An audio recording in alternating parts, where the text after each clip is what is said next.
ter essa estabilidade, essa segurança no Deus imutável. Os reinos vêm e vão, mas Ele permanece sempre o mesmo. Temos tratado com vocês agora, concluindo, todo mês de outubro nós falamos sobre uma nova estação. E pensamos um pouquinho sobre, chegou o tempo, o inverno passou, a primavera chegou, vamos contemplar o belo. Depois trataram aqui deste púlpito sobre depois do inverno. O missionário Eli explorou na vida de Elias, o profeta, o que acontece depois do inverno. Quais são as experiências que o profeta adquiriu depois do inverno? Que tal tornar a sua vida mais leve? Eu estou contente porque eu tenho visto pessoas entendendo esta orientação para a sua vida, desvencilhando de algumas coisas, como o texto de Hebreus diz.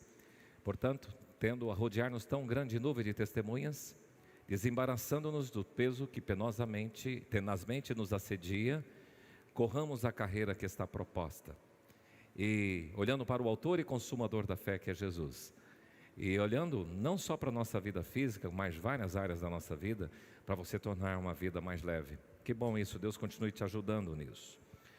Semana passada, a pastora Alessandro falou sobre as lições das estações: o recomeço, a alegria, a transição e a introspecção. Quero lembrar apenas aos papais que os nossos filhos que estão aqui dentro, nós arrumamos uma metodologia diferente para fazer com que eles estejam conectados. Se o teu filho não pegou o material, então crianças de 3 a 7 anos, de 4 a 11 anos, elas têm o material lá no balcão e pode fazer durante a mensagem. Tem algumas coisas aplicadas da própria mensagem. Vamos lembrar um pouquinho da história. Em 31 de outubro de 1517, esse homem chamado Martinho Lutero, ele, com algumas informações interiores, por conta da sua própria fé, preocupado com a sua conduta, preocupado com a sua santidade e preocupado com o caminho que a igreja estava adotando, ele resolveu expor as suas ideias, expor as suas opiniões. E ele afixou 95 teses em Wittenberg, nesta igreja, e revolucionou. Eu diria que no cristianismo nós começamos uma nova estação por conta da reforma protestante, e é interessante você ler a história dentro dessa ideia. Ele foi corajoso. Na verdade, reformar precisa de coragem. Se você já pensou na sua vida, reformar a sua postura, né? De vez em quando algumas pessoas me chamam a atenção, principalmente essa pessoal da área da saúde, pastor, às vezes só fica muito assim. Então, reformar a postura é um problema. Reformar a nossa casa, que às vezes começa a ter algumas rachaduras e a gente precisa trabalhar melhor. Reformar o nosso carro, algumas coisas da nossa vida. Mas é necessária, a reforma ela é necessária, mas eu diria que você precisa primeiro ter alguma reflexão, depois tomar medidas, atitudes e até mesmo rompimentos para você fazer algumas reformas. Pois bem, eu quero olhar para o texto da segunda carta de Pedro, capítulo 1, se você quiser acompanhar, segunda carta de Pedro 1, versículo 3, o texto bíblico está aí na tela, diz o seguinte: essa é a edição revista e atualizada. Visto como pelo seu divino poder nos têm sido doadas todas as coisas que conduzem à vida e à piedade, pelo conhecimento completo daquele que nos chamou para a sua própria glória e virtude, pelas quais nos têm sido doadas as suas preciosas e muito grandes promessas, para que por elas vos torneis coparticipantes da natureza divina, livrando-vos da corrupção das paixões que há no mundo. Por isso mesmo vós, reunindo toda a vossa diligência, associai com a vossa fé a virtude, com a virtude o conhecimento, com o conhecimento o domínio próprio, com o domínio próprio a perseverança, com a perseverança a piedade, com a piedade a fraternidade e com a fraternidade o amor. Pai, que a Tua palavra possa trazer estabilidade ao nosso coração. A todos esses que estão aqui neste lugar e a todos esses que acompanham com a gente, que o Teu Espírito fale a cada um, em nome de Jesus. Amém. Eu compartilhei esses dias atrás que no início de setembro, apresentado os meus resultados de exame e depois levado para as pessoas que nos acompanham, os profissionais, nós percebemos que a gente tinha que tomar algumas medidas e algumas atitudes no nosso comportamento. E eu e Neia entramos nessa de tal forma que alteramos a nossa agenda, alteramos o horário dos sonos, alteramos o horário, a questão da alimentação, dos exercícios físicos e o comportamento de forma geral. Mas, mesmo sendo um curto espaço de tempo, eu diria, a gente já percebe resultados extremamente favoráveis e positivos para nós, para a nossa qualidade de vida. Então, quando a gente compartilha isso, na época eu até mostrei para vocês esse livro aí do Rick Warren, porque a médica mesmo que me deu na mão esse livro para ler e eu acabei fazendo a leitura e a aplicação de várias coisas que tem desse princípio. E são 5 coisas básicas que esse livro trabalha. Trabalha foco, fé, alimentos, condicionamento físico e também amigos. E veja que o plano que foi sugerido aqui, alinhado a acompanhamento médico, nutricional e personal, ajuda qualquer pessoa. Agora, a preocupação que eu confesso a vocês, com sinceridade, que eu tenho, é de que o que a gente trata aqui, principalmente quando envolve alguns comportamentos, não seja um peso para você. Porque eu sei que, tal como você, nós temos desafios para serem superados com nós mesmos, conosco mesmo, né? Então, eu sei que você tem as suas lutas, os seus dramas, as suas fraquezas, que eu também tenho. E algumas até têm questões genéticas envolvidas, têm questões emocionais, mas não é fácil, eu concordo contigo. Mas o que eu queria é não que você saísse daqui desanimado, mas de toda a sinceridade do nosso coração, que você fosse ajudado, que você fosse inspirado, que você fosse de alguma forma advertido e prevenido. E eu diria que tem alguns passos, como aconteceu comigo, que eu estou entendendo. Primeiro é consciência da situação que você se encontra. Eu me recordo do livro Andando do Tanque Vazio, que fala sobre isso. Quando aquele sinalzinho no carro começa a piscar, alguma coisa no painel, que alguma coisa não está legal, e é um sinal de alerta. Então é importante você trabalhar isso. Se alguma coisa percebida, seja atestada por um exame, seja por algum sintoma que você está sentindo, a primeira coisa é ter consciência de que as coisas não estão boas. Por exemplo, quando alguém tem problemas com vícios, ou algum distúrbio, a primeira coisa é ter consciência que ela tem um problema. Enquanto a pessoa não tiver a consciência de que ela precisa de ajuda, que ela está com alguma deficiência naquela área, ela não consegue receber nenhum tipo de ajuda e melhora. Então a primeira coisa é conscientizar você. Está tudo legal? Não está legal? O que não está legal? Então tome consciência disso. Segundo, é de tomar da consciência, é tomar medida, é tomar atitude. E para alguns pode ser até criar vergonha. Mas na verdade a gente tem que ter uma medida. Então, consciência, atitude. E a terceira coisa é manutenção disso.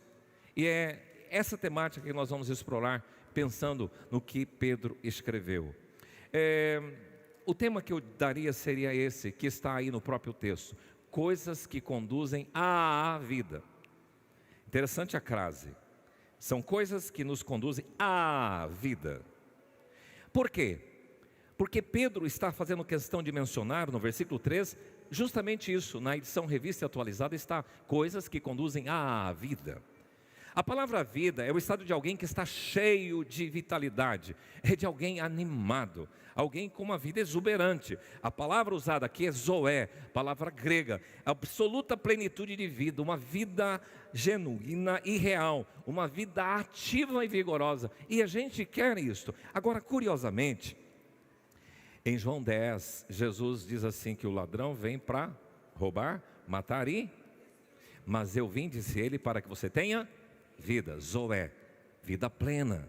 É esta vida abundante que Pedro está mencionando, que foi também tratado por Jesus e que Paulo também explorou. Eles já propuseram isso, uma vida extraordinária. Alguns diriam que seria uma vida de alta performance, o coach trabalharia essa ideia, ou talvez a melhor versão de você mesmo, mas tá bom, abundante, tá bom, plena, tá bom, cheia de energia, essa vida vigorosa. E eu queria tratar de 5 tópicos aqui, que no texto de Pedro, fazendo um paralelo com os princípios desse livro, dá para a gente tirar. E eu queria que você repetisse comigo. As coisas que conduzem à vida são: primeiro, foco, hábitos saudáveis, disciplina, fé e amigos. Decorou? Vamos lá, de novo. Foco, saudáveis, disciplina, fé e amigos. Se você olhar para essa tradução desse mesmo texto, eu consigo observar essas 5 coisas que te conduzem à vida. Por exemplo, está aí no texto: por isso mesmo façam todo o possível para juntar. Para mim isso aí é foco. A bondade e a fé que vocês têm, a bondade juntem o conhecimento, ao conhecimento o domínio próprio. Para mim isso são hábitos saudáveis. Ao domínio próprio juntem a perseverança. Para mim isso é disciplina. E a perseverança a devoção a Deus. Isso é fé. E essa devoção juntem a amizade cristã. E a amizade cristã junto o amor. Isto é amigo, amigos. Então essas 5 coisas que me conduzem à vida estão aí para mim muito explícitas no texto, e eu quero compartilhar com vocês cada uma delas. Primeiro, foco. Veja que nessa tradução que li por último diz: façam todo o possível para juntar. Na outra tradução diz: reunindo toda a vossa diligência. A ideia de diligência é empenho, algo com interesse e seriedade.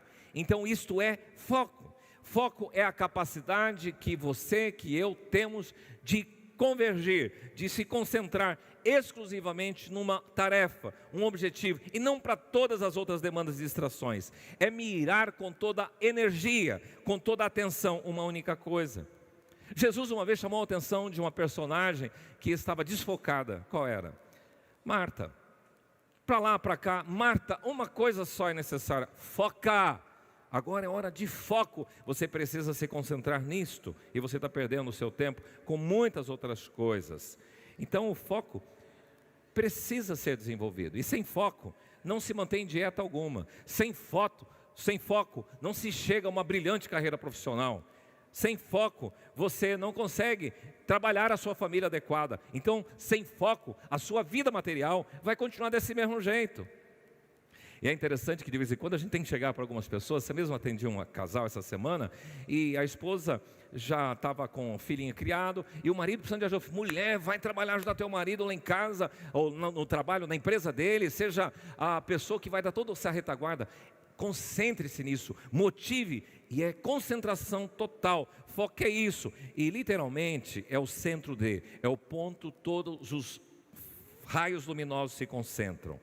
Uma vez perguntaram para Jesus qual é o principal de todos os mandamentos, e a resposta de Jesus é focada, porque ele diz assim, que nós devemos amar ao Senhor teu Deus de todo o teu coração, de toda a tua alma, de todo o teu entendimento e de toda a tua força. Isso é foco, concentrado, tudo, corpo, alma, espírito, entendimento.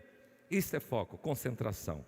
E o foco é importante em todas as áreas. Eu ouvia o ator Arnold Schwarzenegger falando sobre a sua carreira de sucesso. Achei interessante, porque a gente às vezes faz exercício e vai contando, né? Nas academias é 1, 15, 3 séries de 15, mais ou menos assim, né? Ele diz o seguinte, que ele começava a contar quando começava a doer. Falei, puxa, mas ele tinha foco. E ele se tornou o maior fisiculturista austríaco. Depois, ele quis, com seu foco, ser ator. E as pessoas diziam para ele assim, mas você, esse cara grandão, forte e tal, não tem pinta de ator, não é galã, não é bonito, ainda tem um sotaque ruim, porque o inglês dele era ruim, mas ele colocou foco, e foi um dos atores brilhantes. Mas ele disse então, que você, se quiser ter sucesso, 2 coisas básicas: nunca ouça os que só dizem não. Não, você não serve para ser fisiculturista, você não serve para ser ator, você não serve para isso, você não serve. Não, nunca ouça essas pessoas dizendo não para você. Tenta buscar em Deus o que é que Deus quer para a sua vida. E a segunda coisa é isso: trabalhe para valer, tenha foco. Segundo lugar, outra coisa que conduz à vida são os hábitos saudáveis.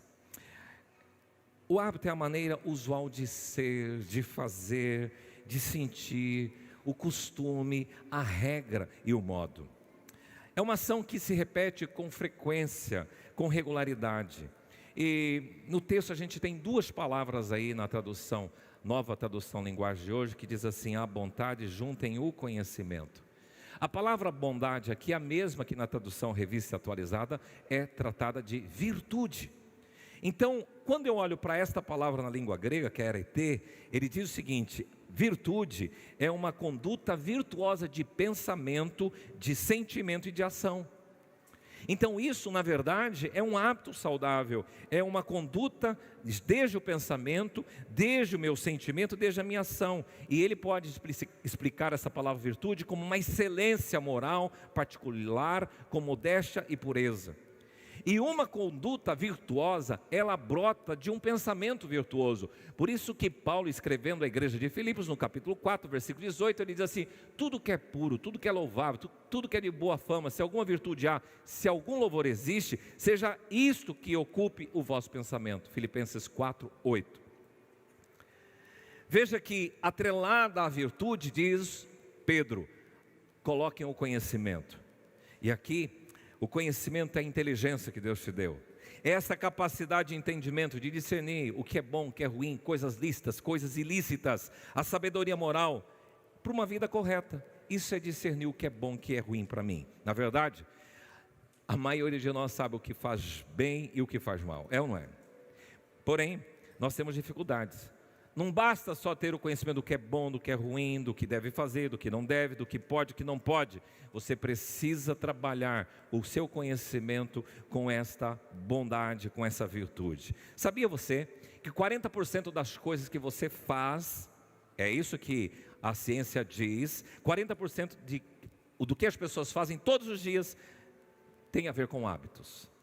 E o hábito se tornou tão dentro de nós, que a gente nem percebe. Eu estava ouvindo uma pessoa dizendo assim, que a nossa memória, ela tem um lugar no cérebro para ser armazenada, mas o hábito, ele ocupa um outro lugar e ele assimila, é uma forma que o cérebro teve para economizar energia. Então ele usa um outro compartimento do cérebro para pegar essas coisas e tornar mecânico em você, para não gastar tanta energia. Muito interessante você trabalhar isso. E alguém diz o seguinte, que o hábito tem 3 coisas básicas: tem a deixa, a rotina e a recompensa. A deixa é aquele lance que te incita a fazer aquilo, a rotina é aquilo que vai gerar, e a recompensa é o que você ganha por fazer aquilo. Então, se você for estudar sobre hábitos, eles vão trabalhar essas coisas. Interessante que para você criar novos hábitos, você tem que focar na deixa e na recompensa. Por exemplo, um hábito. Se você decidiu melhorar a sua forma de educação física, você precisa fazer exercício. Então, o que seria deixa? Deixar o tênis do lado da sua cama. Você acordou. A doutora Rosana Alves diz o seguinte, que você tem que acordar e dizer 1, 2, 3 e levanta e sair, porque se você ficar ali, você vai ficar mesmo. Então deixa, tem uma deixa para você. Aí você estabelece a rotina e recompensa a sensação de bem-estar depois que você fez o seu exercício físico, que fez a sua caminhada. Então as pessoas dizem também nessa ciência que você tem que fazer uma limpeza no contexto de deixas. Por exemplo, você que está cuidando da sua alimentação, aí vai lá, compra no mercado um monte de coisa que é contrária àquilo que você quer na sua dieta alimentar, e você deixa essas coisas visíveis. O que acontece? Picolé, sorvete, coisas bonitas. Então não compra esses trens, são deixas que você tem que deixar. Só tem que trazer deixas que vão te ajudar a estabelecer uma rotina saudável. Essa é a dica. Então, se você quer ter uma vida que vale a pena, plena, alta performance, você tem que ter?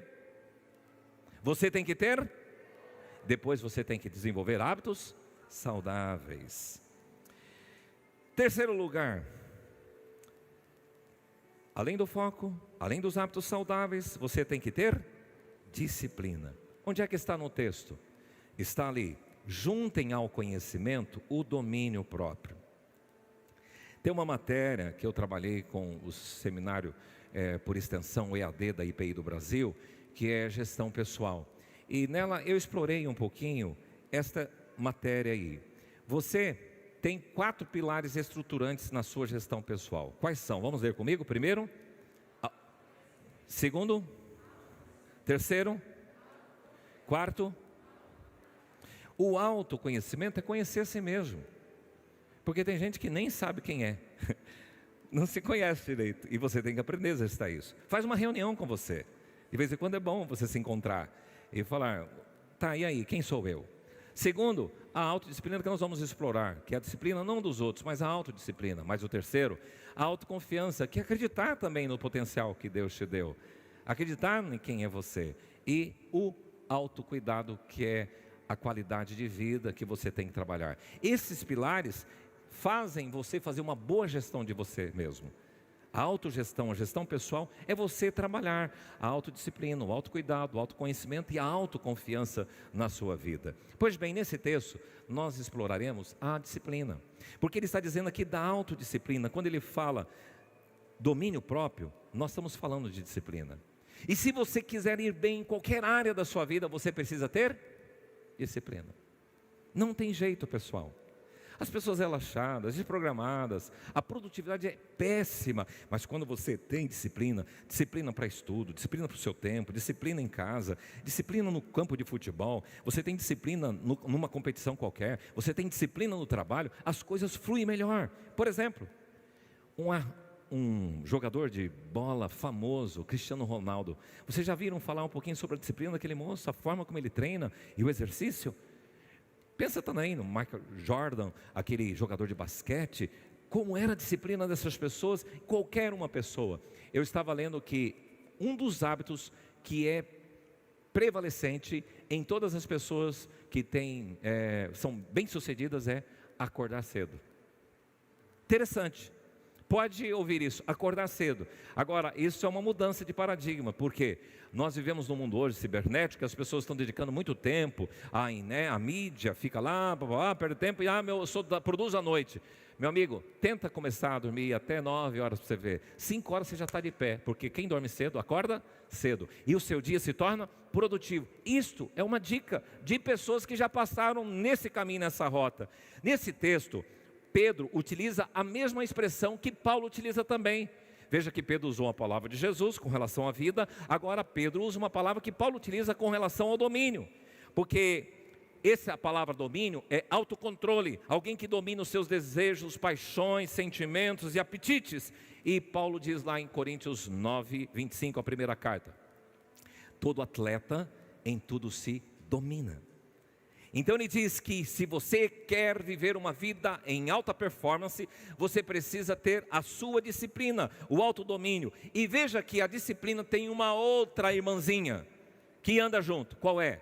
A perseverança. Está aí no texto. Ao domínio próprio, juntem a perseverança, porque tem gente que começa com domínio, mas não dá sequência, não dá continuidade. Então ele diz a perseverança, a persistência, até acertar. Veja que perseverar é estabilizar, é ser constante, é uma pessoa que não desvia do seu foco, do seu propósito, e mesmo que sofra pacientemente tribulação e provações. Qual é o antônimo de perseverança? É descontinuidade, desistência, inconstância. Por isso que a Bíblia recomenda: seja de constante no amor fraterno, e feliz o homem constante no temor de Deus. É uma das virtudes que você precisa, junto comigo, buscar. A disciplina, ela vai precisar então do autodomínio, do autocontrole, junto com a perseverança. Quarto lugar, coisas que conduzem você à vida. Qual é a quarta coisa? Fé. Vamos recapitular. Primeira é? Segundo são hábitos. Terceiro é quarto, fé. Falando em fé, nós estamos tratando aí no versículo: por isso mesmo façam todo o possível para juntar a bondade à fé que vocês têm. E depois no texto continua: a perseverança, juntem a devoção a Deus. Duas palavras aqui: fé e devoção. Fé é essa convicção que a gente tem, esta crença relacionada a Deus, a convicção de que Deus é o Criador e sustentador da vida, é a fé religiosa dos cristãos, é o caráter de alguém quem se pode confiar. A piedade, que é a devoção que está aí nesse texto, significa o seu respeito, a sua reverência, o seu temor para com Deus. O sábio Salomão já dizia: o temor do Senhor é o princípio do quê? Da sabedoria. Então, meu amigo, se você quer viver uma vida energizada, potencializada, em alta performance, você precisa ter fé, confiar no seu Deus vivo, saber que Ele é que te governa. Paulo recomenda uma vida piedosa nos seus ensinos.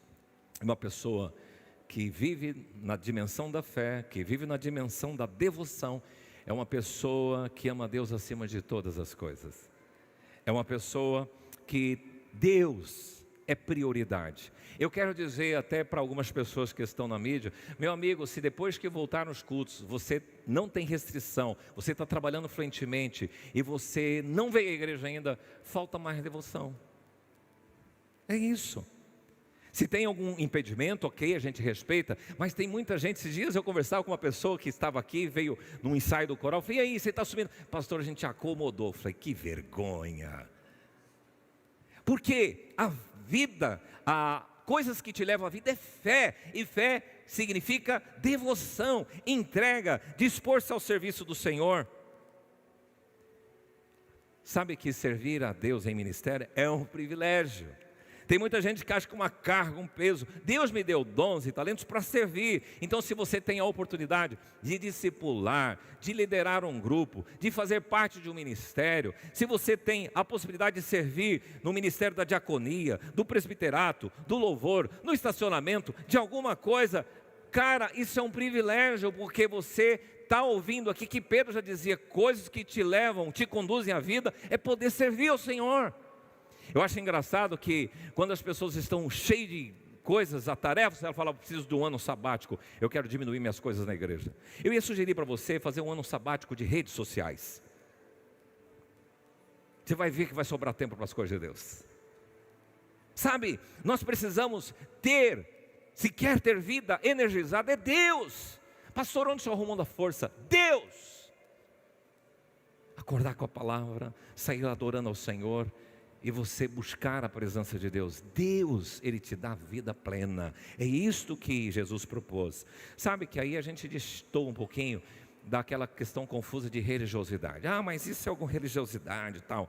O cristianismo não é uma religião, diz alguns, mas sim um relacionamento. Eu diria para essa pessoa: depende. Porque do ponto de vista filosófico, tal como o islamismo, o judaísmo, o shintoísmo, o hinduísmo, tudo isso é religião. O cristianismo é uma delas, do ponto de vista filosófico. Mas do ponto de vista teológico, de fé, nós diríamos que o cristianismo é um relacionamento de Deus com o homem, ou do homem com Deus. Isso sim. Mas a gente tem que tomar cuidado, porque o próprio Tiago, ele usa a palavra religioso e religião. Está lá em Tiago 1,26. Se alguém supõe ser religioso, ele diz: faça isso. E ele diz: a religião pura e sem mácula é tal: é visitar os órfãos, é cuidar das viúvas nas tribulações. E essa palavra religioso, religião, tem a ver com aquele que teme a Deus, aquele que adora a Deus, que presta um serviço ao Senhor. Augusto Nicodemos, ele é um pastor, estava falando sobre religiosidade, comparando os fariseus e escribas, e eu achei interessante. Ele dizendo o seguinte: para ele, religiosidade é o quê? Se você se preocupa com a exatidão doutrinária, com as normas, mas não vive o que prega, isso é religiosidade.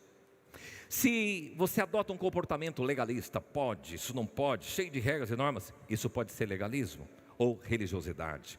Se você tem atos religiosos com o intuito de se promover, de promoção pessoal, de querer se aparecer, isto é religiosidade. Se você se preocupa com o exterior das pessoas e não com o quebrantamento interior, isto é religiosidade. Se você se preocupa com as coisas pequenas, os detalhes e acessórios, se esquece da coisa central, escondendo muitas vezes pecados graves e terríveis, isso é religiosidade. E Jesus combate esse tipo de comportamento. O religioso, ele tem as atividades como fim em si mesmo. Prestei meu culto a Deus, fui à igreja hoje, participei do primeiro culto, do segundo culto, já cumpri a minha obrigação. Isso é religiosidade.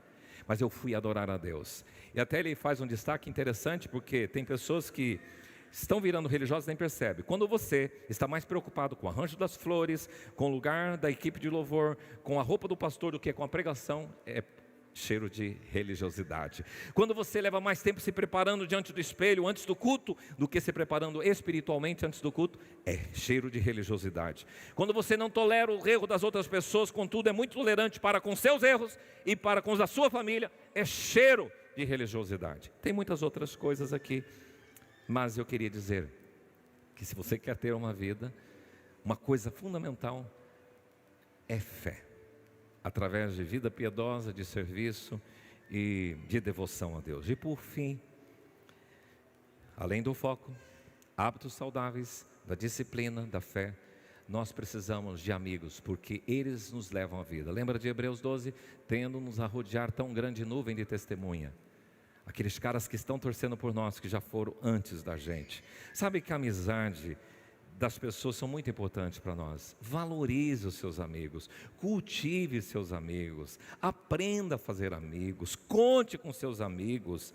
Alguma pessoa vai ser usada para te abençoar, para estimular. E às vezes essas pessoas que são firmes com você, é porque elas amam você, querem ver você erguida, querem ver você sarada, querem ver você restaurado. Então agradeça a oportunidade de ter pessoas assim, que te apoiam, te impulsionam, te investem em você. O termo aqui é fraternidade, Filadélfia. E a ideia é essa, amor de irmãos e irmãos, o amor fraterno. É bom estar do lado de pessoas que nos inspiram, que nos levam para perto do Senhor, e gente que leva Deus a sério. Sabe que muitos pais se preocupam com seus filhos, porque há umas influências aí tão ruins, que as pessoas distanciam as outras de Deus. Então você tem que estar do lado de amigos, de pessoas que levam o Senhor Jesus a sério. Veja exemplos bíblicos, Josué para Moisés, Davi e Jonatas. Uma vez Davi, o mavioso cantor de Israel, o homem segundo o coração de Deus, queria chutar o balde. Quem que ajudou? Um amigo. Quem foi? Jonatas. A Bíblia diz que Jonatas estimulou Davi. Não desista, cara. Vai que é tua, Tafarel. Vai embora, vai em frente, Davi. Ele ajudou, o amigo. Eu já fui ajudado por muitos amigos que Deus colocou na minha vida. Pessoas que realmente considero. Elias e Eliseu, Daniel, seus amigos. Aqueles 4 amigos do paralítico que desceram aquele homem perto de Jesus. Isso que é amizade. Isso que é amigo, que leva você para Jesus, e Jesus cura aquele homem. Jesus tinha Pedro, Tiago e João, os 3 amigos mais próximos ali. Paulo tinha Silas, Lucas, Barnabé, são amigos. E a prática do encorajamento. É isso. Uma nova estação, você pode começar. Hoje é primeiro domingo, primeiro dia do penúltimo mês de 2020. Eu quero desafiar você a viver uma nova estação, mas restaurando na sua vida aquelas coisas que te conduzem à vida. Quais são? Vamos lembrar? Primeiro? Segundo? Terceiro? Quarto? E quinto? Amigos. Vamos ficar em pé?